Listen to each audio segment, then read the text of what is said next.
और दोस्तों ये है ज्ञानधारा चैनल। आज के इस वीडियो में हम लोग बात करेंगे यूपी पीजीटी 2002 के अंतर्गत भूगोल से पूछे गए शेष 35 प्रश्न। इसके पहले के वीडियो में हमने 50 प्रश्नों के बारे में डिस्कस किया था। तो पहला जो प्रश्न पूछा गया कि निम्नलिखित में से कौन से युग्म सुमेलित नहीं है। एक तरफ भूगोल से संबंधित सिद्धांत दिए हुए हैं और उनसे जुड़े हुए प्रमुख भूगोलवेत्ता दिए हुए हैं। तो जलवायु का वर्गीकरण ट्रिवार्था ने किया था, सही है।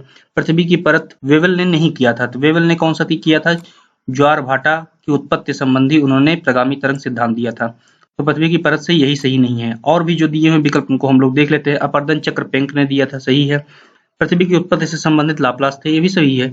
अब आपको करना क्या है कि जलवायु का वर्गीकरण करने वाले जो भी भूगोलवेत्ता या जलवायुवेत्ता रहे हैं उनकी आपको लिस्ट बना लेनी है। जैसे कैंडोल महोदय ने किया था, कोपेन ने किया, ट्रिवार्था ने किया, थॉर्नबेट ने किया। तो इनकी आप लिस्ट बना लीजिए, कब किया और उनके जो है क्या पैमाने रहे जिनके आधार पर जलवायु का वर्गीकरण किया, उसको आपको ध्यान रखना है। इसी तरह से पृथ्वी की परतों के बारे में जो होम्स महोदय ने कहा, स्वेस ने कहा या गुटेनबर्ग महोदय ने कहा। जैसे स्वेस को आप उदाहरण ले लीजिए, जिन्होंने सियाल, सीमा और निफे में जो है पृथ्वी को डिवाइड किया था, पृथ्वी की आंतरिक संरचना को डिवाइड किया। तो इसी तरह से पृथ्वी की परतों को डिवाइड करने वाले और जितने भी विद्वान हैं उनकी आपको लिस्ट बना लेनी है। अगला है कि अपर्दन चक्र। तो अपर्दन चक्र से संबंधित कौन कौन से विद्वान रहे, जैसे आपका पेंक हो गए, डेविस हो गए। इस तरह से आप पूरी लिस्ट बना लीजिएगा। और पृथ्वी की उत्पत्ति संबंधी कौन कौन से सिद्धांत किन किन लोगों ने दिए। तो 4 प्रमुख जो सिद्धांत आपको पढ़ाए जाते हैं यूजी पीजी क्लासेस में, जैसे आपका वायव्य राशि की परिकल्पना है, जिसे आपका कांट महोदय ने दिया।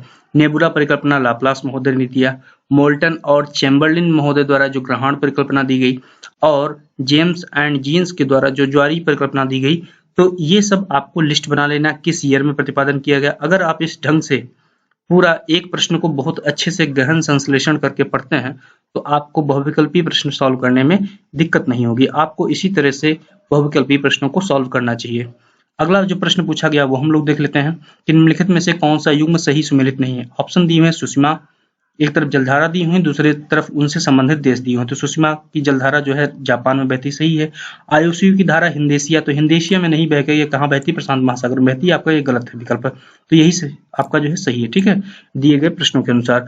मोजाम्बिक के पास अंगुलहास बहती है, वेनेजुएला जो है नामीबिया के पास है, तो ये आप सही है, ठीक है। अब आपको बताते चले कि जो आयुष्यु की धारा है, जिसे कमचटका की धारा या क्यूरेल की धारा कहते हैं, यह एक ठंडी जलधारा है और इसका विस्तार जो है बेरिंग स्ट्रेट से लेकर हैकिडो के तट तक है। और जो इसकी उत्पत्ति होती है वो बर्फ के पिघलने से जल की प्राप्ति एवं घनत्व में भिन्नता के कारण होती है।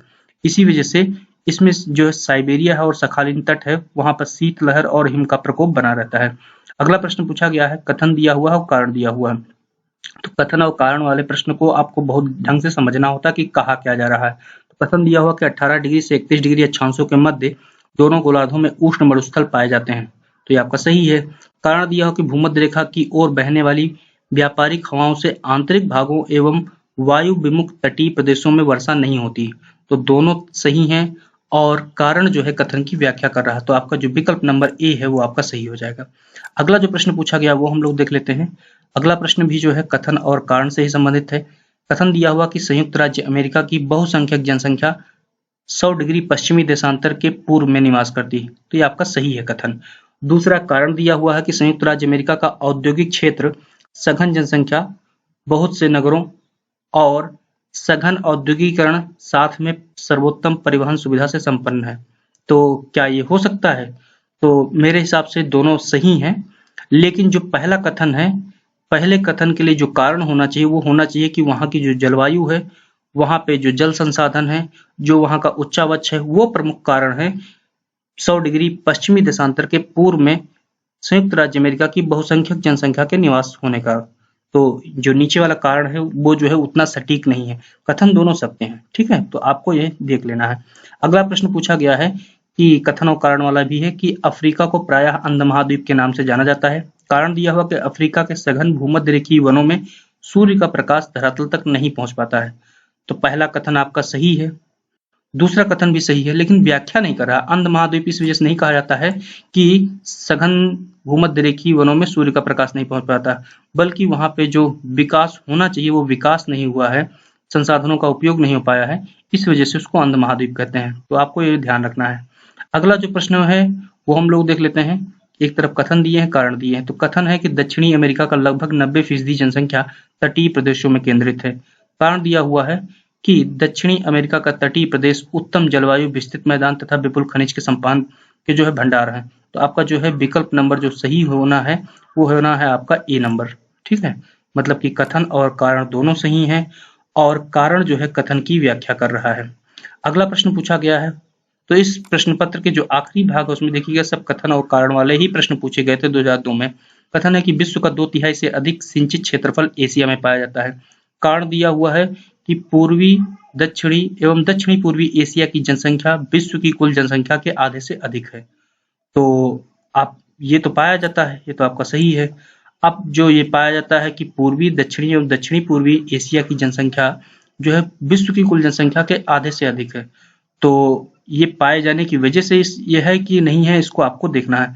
तो आपका क्या है कि पहला कथन सही है, कारण भी सही है, लेकिन जो कारण होना चाहिए वो कारण यहाँ पे नहीं दिया हुआ है। मतलब ये कारण जो है कथन की व्याख्या नहीं कर रहा है। तो क्या व्याख्या होनी चाहिए वो आपको ध्यान से देखना है, क्योंकि आपको बताते चले कि जो विश्व में सबसे अधिक सिंचित क्षेत्रफल है वो एशिया में पाया जाता है और यहाँ पर वर्षा भी पर्याप्त मात्रा में होती है, जिससे नदियों में वर्ष भर जल की मात्रा विद्यमान रहती है। कृषि की पैदावार अच्छे पैमाने पर होती है और एशिया महाद्वीप में पूर्वी, दक्षिणी तथा दक्षिणी पूर्वी एशिया में जनसंख्या जो है इसी वजह से आधे से अधिक पाई जाती है। ठीक है, अगला जो प्रश्न पूछा गया वो हम लोग देख लेते हैं कि एक तरफ फिर कथन दिया हुआ, कारण दिया हुआ कि उत्तर भारत के मैदानों में वर्षा की मात्रा पूर्व से पश्चिम की ओर घटती जाती है। तो वर्षा की मात्रा पूर्व से पश्चिम घटती जाती है, सही है। उत्तर प्रदेश गेहूं का बृहत्तम उत्पादक है। तो वर्षा और गेहूं का संबंध आपको देखना है। तो पहला भी सही है, दूसरा भी सही है और जो कथन कारण है वो कथन की व्याख्या नहीं करता है। ठीक है, तो अगला प्रश्न हम लोग देख लेते हैं क्या पूछा गया है, उसको हम लोग देख लेते हैं। अगला प्रश्न जो दिया हुआ है वो दिया हुआ है कि भूमध्य रेखा के इस समीप स्थित क्षेत्रों में वर्ष भर वर्षा होती। कथन है, कारण दिया है कि उच्च तापमान, उच्च आर्द्रता के कारण संवहनी क्रिया द्वारा नित्य दोपहर बाद वर्षा होती है। तो ये आपका जो है, तो वर्ष भर वर्षा होने का जो कारण है वो उच्च तापमान, उच्च आर्द्रता होना है और संवहनी क्रिया होना। तो दोनों कथन और कारण दोनों सही हैं और व्याख्या भी कर रहे हैं। ठीक है, तो आपका ये सही हो जाएगा। अगला है कि निम्नलिखित कथन आग्नेय चट्टान से संबंधित है। कौन से संबंधित है? 4 कथन दिए हुए हैं कि आग्नेय चट्टान सामान्यतः कठोर, घनी तथा प्रतिरोधी होती हैं। इन चट्टानों में स्तरीकरण नहीं मिलता है। इन चट्टानों पर रासायनिक अपक्षय का कोई प्रभाव नहीं होता है। अब आपसे पूछा गया कि सभी कथनों को पढ़ लीजिए, है कि नहीं? तो निर्णय कीजिए कि कौन कौन सा सही है। कूट का यूज करना है। तो आपका 1 2 3 सही है, 1 2 सही है, 2 3 सही या 1 2 सही। तो आपका जो सही है वो पहला और दूसरा सही है कि आग्नेय चट्टान सामान्यतः कठोर, घनी तथा प्रतिरोधी होती है तथा इन चट्टानों में स्तरीकरण नहीं मिलता। ठीक है, ये आपके जो है 2 कथन सही हैं। अब आपको बताते चले कि इन चट्टानों पे जो रासायनिक अपक्षय का प्रभाव है वो अधिक होता है, यहाँ दिया हुआ, तो अधिक नहीं होता है, होना चाहिए। ठीक है, क्योंकि वो ज्यादा वेदरिंग नहीं हो पाती है। उनमें केमिकल वेदरिंग की जगह पे जो फिजिकल वेदरिंग होता है या मैकेनिकल वेदरिंग होता है वो ज्यादा होता है प्रभावी। अब जो है अगला जो प्रश्न पूछा गया है कि निम्नलिखित कथन उष्णाद्र जलवायु प्रदेशों से संबंधित है। मतलब कि आपको जो है ट्रॉपिकल, मतलब कि वार्म और वेट क्लाइमेटिक कंडीशन की बात की जा रही, कौन सा संबंधित है? ऑप्शन जो कथन दिए हैं कि सामान्यतः इनका विस्तार भूमध्य रेखा के दोनों तरफ 5 डिग्री से 8 डिग्री अक्षांशों तक है। ठीक है, तो दूसरा है वर्षा पूर्ण रूपेण संवहनी वर्षा क्रिया द्वारा होती है। ये भी सही है। दिन और रात लगभग बराबर होते हैं। तो मेरे हिसाब से जो है आपके जो कथन है वो आपके लगभग में, हाँ, तो सभी सही हैं। ठीक है, तो आपका जो है 1 2 3 दिया हुआ है, 1 2 सही है, 2 3 सही है या 1 3 सही है। तो आपके जो कथन है वो सभी के सभी जो है कथन सही हैं। अगला जो प्रश्न पूछा गया वो हम लोग देख लेते हैं कि वायुमंडल के बारे में निम्नलिखित बातें बताई जाती हैं। ऑप्शन दिए हैं कि सैकड़ों किलोमीटर ऊंचाई तक फैला या संकेंद्रीय परतों का एक गैसीय आवरण है। सही है। गुरुत्वाकर्षण शक्ति के कारण यह पृथ्वी से अलग नहीं हो सकता है। ये भी सही है।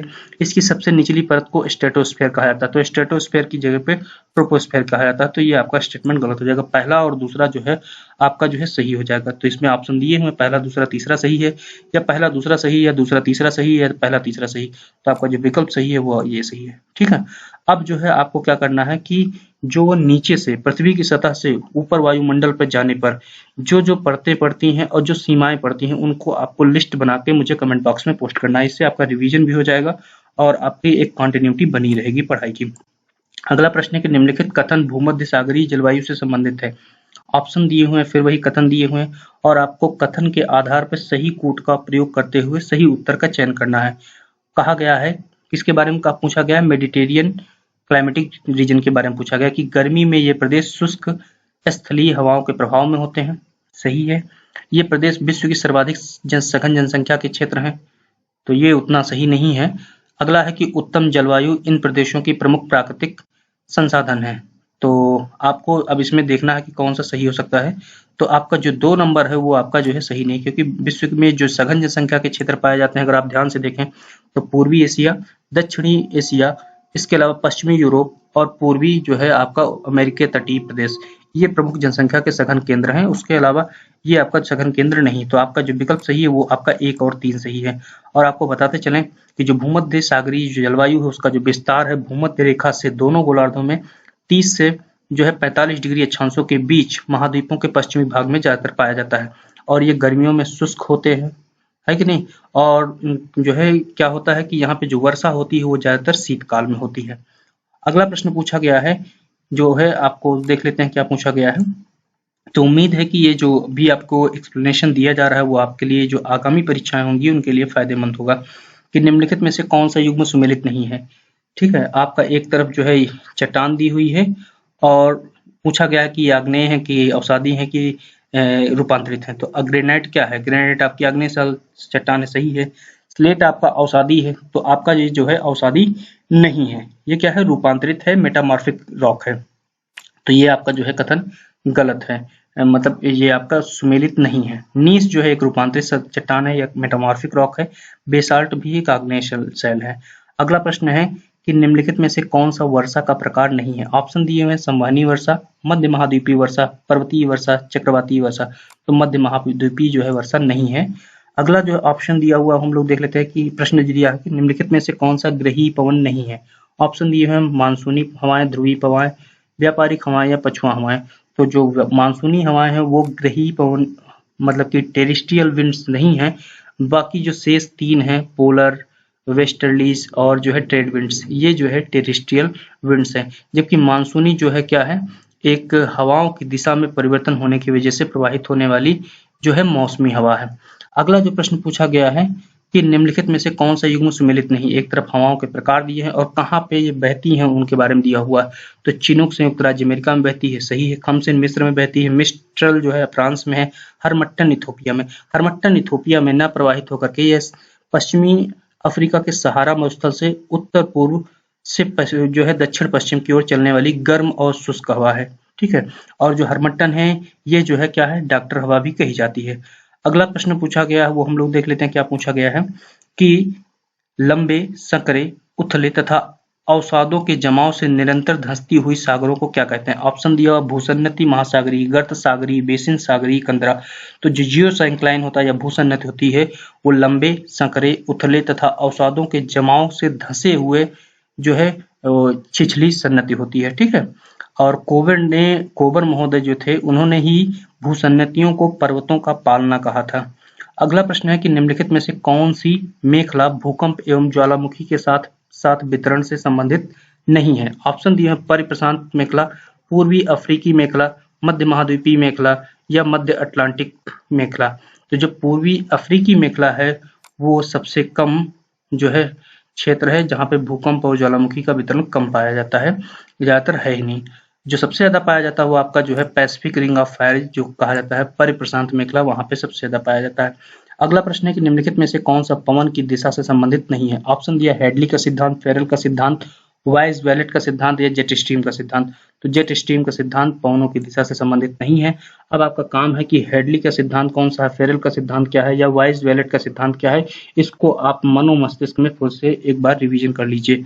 अब आपको बताते चलें जेट स्ट्रीम के बारे में कि जेट स्ट्रीम उच्च स्तरीय पवन संचार व्यवस्था का भाग है। ठीक है, और इन पवन सरिताओं की खोज का श्रेय जो है द्वितीय विश्व युद्ध के दौरान अमेरिकी बम वर्षकों को जाता है। तो क्षोभ मंडल की ऊपरी परतों में पश्चिम से पूर्व की ओर तीव्र गति से चलने वाली ये जो पवनें होती हैं जो पवन धाराएं होती हैं वही जेट स्ट्रीम कहलाती हैं, और ये जो धाराएं हैं वो 6000 मीटर से 12000 मीटर की ऊंचाई पर दोनों गोलार्धों में प्रवाहित होती हैं। अगला प्रश्न जो पूछा गया है कि निम्नलिखित में से कौन ज्वालामुखी का एक प्रकार नहीं है। ऑप्शन दिए हैं हवाई तुल्य, स्ट्रोम्बोली, चिलियन तुल्य या विसुवियस। तो चिलियन तुल्य तो नहीं है, बल्कि पीलियन तुल्य जो है जलवायु पाई जाती है, तो ये आपका जो है विकल्प सही नहीं है। अगला जो प्रश्न पूछा गया वो हम लोग देख लेते हैं।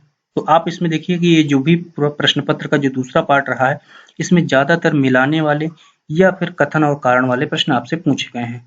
तो आप इस तरह के प्रश्नों को जरूर तैयार रखिए, टीजीटी पीजीटी परीक्षा हो या असिस्टेंट प्रोफेसर की हो या यूजीसी की हो, आपको ध्यान रखना है।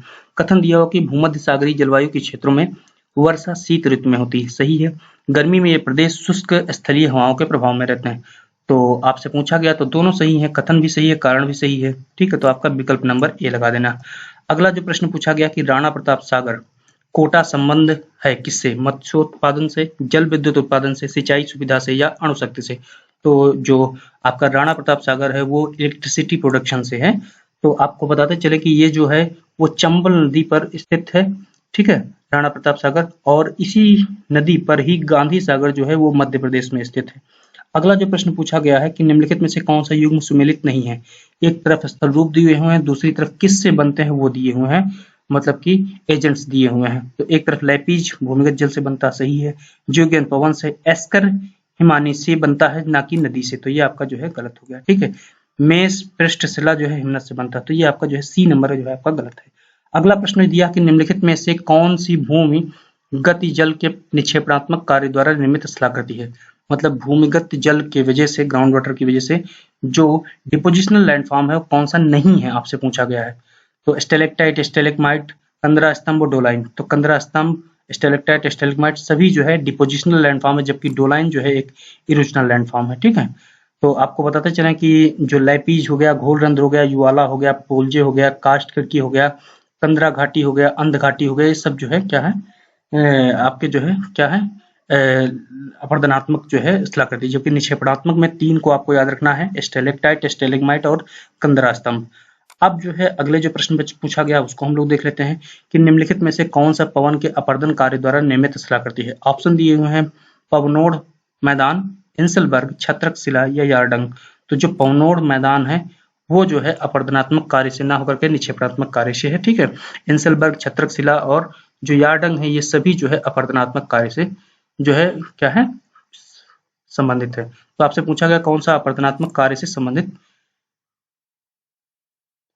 है, नहीं है, ये पूछा जाना चाहिए था, तो ये आपको ध्यान रखना है, यहाँ पे नहीं होना चाहिए था, ठीक है। और आपको बताते चले कि जो पवन द्वारा जो अपरदनात्मक स्थलाकृतियां बनती हैं उनमें कौन कौन सी आती हैं, वातगर्त, इंसलबर्ग, मशरूम रॉक, उसके बाद न्यू ज्यूगन, यारडंग, ड्राई कैंटर, जाली शिला, ये सब प्रमुख हैं। और निक्षेपणात्मक में जो आती हैं वो बालुका स्तूप, बरखान, लोयस, बालसन, प्लाया, बजाडा, पेडिमेंट इत्यादि। अगला जो प्रश्न पूछा गया कि निम्नलिखित में से कौन हिमनद के अपरदनात्मक कार्य द्वारा निर्मित स्थलाकृति नहीं है। ऑप्शन दिए हैं ड्रमलिन, हिम सोपान, नूनाटक तथा सर्क। तो जो ड्रमलिन है वो आपकी जो है क्या है, अपरदनात्मक मतलब इरोजनल प्रोसेस से बनी लैंडफॉर्म नहीं है, ये क्या है, डिपोजिशनल से बनी हुई। और जो नूनाटक है, हिम सोपान है और सर्क है, ये इरोजनल प्रोसेस के द्वारा बनी हुई लैंडफॉर्म है। अगला प्रश्न है कि निम्नलिखित में से सबसे निचले स्तर को क्या कहते हैं, समताप मंडल, ताप मंडल, परिवर्तन मंडल या मध्य मंडल। तो सबसे जो निचली परत है उसे कहते हैं ट्रोपोस्फेयर या परिवर्तन मंडल या क्षोभ मंडल, समझ रहे हैं, उसे ही कहते हैं। अगला जो प्रश्न पूछा गया है कि वायुमंडल में समताप मंडल तथा मध्य मंडल के बीच में स्थित सीमांत स्तर को क्या कहते हैं। ऑप्शन दिए हैं मेसोपाज, ट्रोपोपाज, थर्मोपाज या स्ट्रेटोपाज। तो मध्य मंडल या आपका जो है क्षोभ मध्य सीमा या क्षोभ सीमा या समताप सीमा या जो है ताप सीमा, ये आपसे पूछे गए हैं। तो जो मध्य मंडल है मीसोस्फेयर है और जो समताप मंडल है स्ट्रेटोस्फेयर, इसके बीच में स्ट्रेटोपाज पाया जाता है, ठीक है। अब जो है इसके बाद अगला प्रश्न पूछा गया कि भारत की 1991 की जनगणना के अनुसार देश में 10 लाखी नगरों की संख्या कितनी है। ऑप्शन दिए 23, 25, 27 और 29। तो 1991 की जनगणना के अनुसार कुल जो 10 लाखी नगर थे वो थे 23, 2000 की जनगणना के अनुसार कुल 35 और 2011 की जनगणना के अनुसार कुल 53 नगर ऐसे थे जिनकी जो जनसंख्या थी वो 10 लाख से अधिक थी। अब जो शेष बचे प्रश्न हैं उनको भी देख लेते हैं। अगला जो प्रश्न पूछा गया है वो पूछ रहा है कि आप बताइए कि कोंकण रेलवे निम्नलिखित राज्यों में से किस राज्य से नहीं गुजरती है। ऑप्शन दिए हुए हैं गोवा, केरल, महाराष्ट्र या कर्नाटका। तो जो आपका केरल है, केरल से होके नहीं गुजरता है कोंकण रेलवे। आप इसका तुरंत नक्शा उठाइए कोंकण रेलवे का और तुरंत देख डालिए। तो कोंकण रेलवे महाराष्ट्र, गोवा तथा कर्नाटक से गुजरता है और मुंबई के पास एक रोहा नामक स्थान है, वहां से लेके मैंगलोर तक जो है इनके बीच में 760 किलोमीटर लंबा जो है कोंकण रेलवे। ठीक है। अगला प्रश्न है कि ओजोन परत के क्षरण के लिए निम्नलिखित में से कौन सी गैस उत्तरदायी है। ऑप्शन दिए हैं नाइट्रोजन, हाइड्रोजन, कार्बन डाइऑक्साइड और क्लोरोफ्लोरोकार्बन। तो जो क्लोरोफ्लोरोकार्बन है वो ओजोन परत के क्षरण के लिए सबसे ज्यादा उत्तरदायी है। अब आपको बताना है कि ओजोन मंडल समताप मंडल की कितने से कितने किलोमीटर की ऊंचाई पे पाया जाता है, वो आपको मुझे कमेंट बॉक्स में पोस्ट करना है। अगला प्रश्न है कि विश्व पर्यावरण दिवस किस तारीख को मनाया जाता है। ऑप्शन दिए हुए 31 मई, 5 जून, 15 जून, 5 जुलाई। तो कक्षा 5 से आप पढ़ते आए हैं कि 5 जून को मनाया जाता है और जो सबसे पहले मनाया गया 1972 में स्टॉकहोम कॉन्फ्रेंस हुई थी, उसी से शुरू हुआ था। और जो उसके बाद सेकंड लास्ट क्वेश्चन है कि निम्नलिखित में से कौन सा समूह से संबंधित नहीं है, मतलब 4 में से कोई एक संबंधित नहीं है। ये प्रश्न इसके पहले भी पूछा जा चुका है। ऑप्शन दिए हुए संकेंद्रीय पेटी के सिद्धांत, खंडीय सिद्धांत, बहुकेंद्रीय सिद्धांत और केंद्र स्थल सिद्धांत। तो ये सभी जो है उनमें सबसे अलग है वो आपका है केंद्र स्थल सिद्धांत, जिसका प्रतिपादन क्रिस्टालर महोदय ने दिया था। समझ रहे हैं। और उसके अलावा जो 3 है वो सभी नगरों की आंतरिक संरचना से संबंधित है, जबकि केंद्र स्थल सिद्धांत नगरों की आंतरिक संरचना से संबंधित नहीं है।